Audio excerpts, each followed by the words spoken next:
Hi, good evening. It is like 1:30 in the morning and I was in bed and it just woke up and the Lord was like, go downstairs and record this video. So I'm going to record this video and then I'm going to go back to bed. Um, this is about my 5K experience. So as some of you may know, on Saturday I ran a 5K and it isn't my first 5K. I did run before, and the first time that I ran, I was unprepared and mentally was just totally not in a space to be able to do it.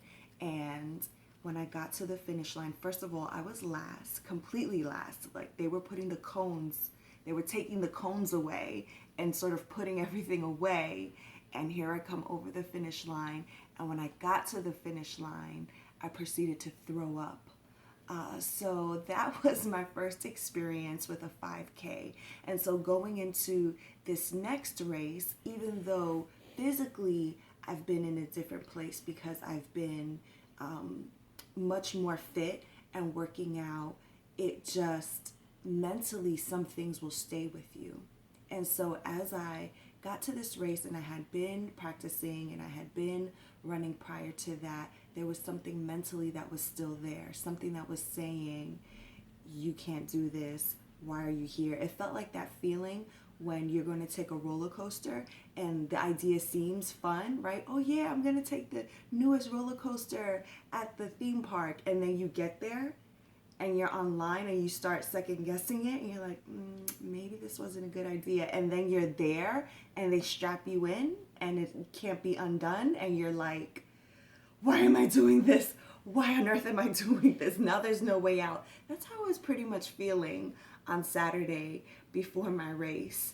But I was there and pinned the number on and there was no turning back. So I was running with a few friends and the race began. And my mind already was sort of feeling defeated. Like, why are you doing this?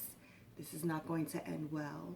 And I had on my Earth, Wind, and Fire because on my last practice run, that's what I had on. And it helped me. And I'm going and it's okay. And then somewhere around mile 1, it just was not working. It felt like my legs just felt heavy. I just was like, okay, this is not working. And the Lord was like, no, that was for before, but now you need to hear from me. So I'm literally going through YouTube, still running, going through YouTube looking for one of my favorite preachers, put it on a sermon, and then just put that on and start running. And the preacher begins to talk about the relationship between the mind and the body and how the mind has so much power and that the body will comply when you have the right mindset. And that word was for me. And I'm like, okay, Lord, confirmation that you are with me. And so I keep running, and then he starts talking about other things directly related to my life. So I'm just having a good time, having sort of like personal and spiritual development as I'm running. And I started looking around and I don't see anyone. Like, I don't see anyone from the race. There were at least like maybe, I don't know, 75 to 100 people running this race. And I look around and I see no one. I don't see my friends. I don't see the people that I started with. And in my mind, I'm like, oh, I'm last again. All right, and sort of feeling defeated. And if the camera's moving a little bit, it's because my daughter is recording and she's not staying still. I'm trying, so sorry. Please forgive her. Anyhow, so I'm running and I don't see anyone around me. And of course I start thinking I'm going to be last again. And the Lord just spoke to me and he says, don't look to the left or to the right. Don't look for anybody else. This is your race. I'm with you. This is your race. Don't look at where everyone is. Don't worry about the timing. Just run. And so I keep running and I keep running. And there were definitely difficult moments. It was so hot outside and the sun was like beaming on my face, even though I like the sun and I don't mind that base tan that happened while I was running.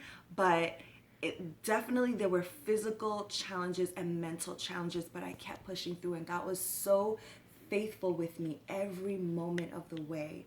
And finally, I'm running and I see the finish line and I see the time, and it was 34 minutes. And 34 minutes, yeah, it's not going to, get me any awards or anything like that, but that is a good time for a first time 5K. Well, really, a second time 5K, but a first time of actually preparing for it. And so I did it, all things through Christ. And what did this teach me? I love how God uses everything in my life, and especially like my physical journey. He uses it to teach me spiritual lessons.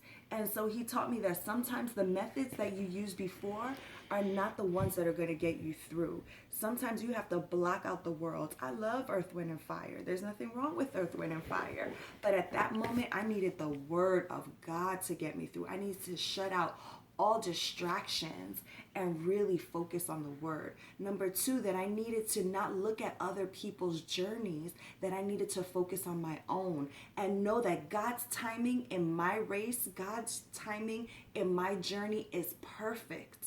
I just have to stay with it. And that God is faithful to bring me through to the end.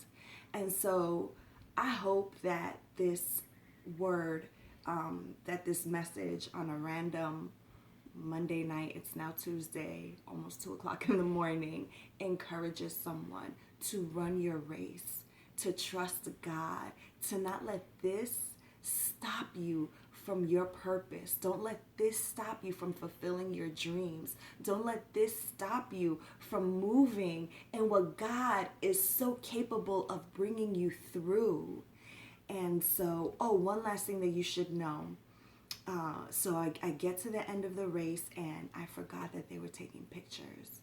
And I'm so in a place of like, God, thank you, Jesus, thank you. And so, of course, they're snapping a picture and I have the ugly cry on. So my last piece of advice for you is just be cognizant of your ugly cry and when there are cameras around.